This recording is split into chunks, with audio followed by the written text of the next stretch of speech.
இனியவளின் கதைப்போமா சேனலுக்கு உங்களை அன்புடன் வரவேற்கிறேன். நான் உங்கள் சங்கீதா. வீடியோக்குள்ள போலாம் வாங்க நண்பர்களே. மறுபொருள் உவமை அணி.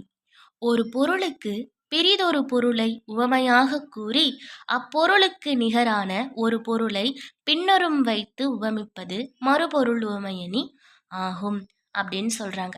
அதாவது ஒரு பொருளுக்கு நிகரான இன்னொரு பொருளை, அதாவது பிறிதொரு பொருளை பின்னாடி வைத்து உவமிப்பது மறுபொருள் உவமையணி அப்படின்னு சொல்றாங்க.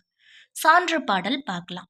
அன்னை போல் எவ்வுயிரும் தாங்கும் அனபாயா, நின்னை யார் ஒப்பார் நிலவேந்தர் அன்னதே, வாரி புடை சூழ்ந்த வையகத்திற்கு இல்லையால் சூரியனே போலும் சுடர் அப்படின்னு சொல்லியிருக்காங்க.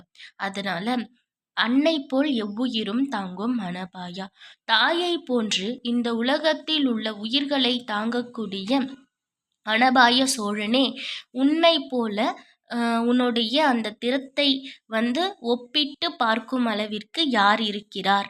அதை போலவே கடலால் சூழ்ந்த இந்த வையகத்திற்கு ஒளியை வழங்குகின்ற சுடர் சூரியன் அப்படின்னு சொல்லிட்டு முதல்ல இந்த உலகத்தை காக்கக்கூடிய அனபாய சோழனை முதற் பொருளா சொல்லி, பின்னர் பிறிதொரு பொருளாக இந்த உலகத்திற்கு ஒளி வழங்கக்கூடிய சுடர் அப்படின்னா அது சூரியன் அப்படின்னு சொல்லி இன்னொரு பொருளையும் கொடுத்ததுனால இது மறுபொருள் உவமையணி ஆயிற்று. நன்றி, வணக்கம்.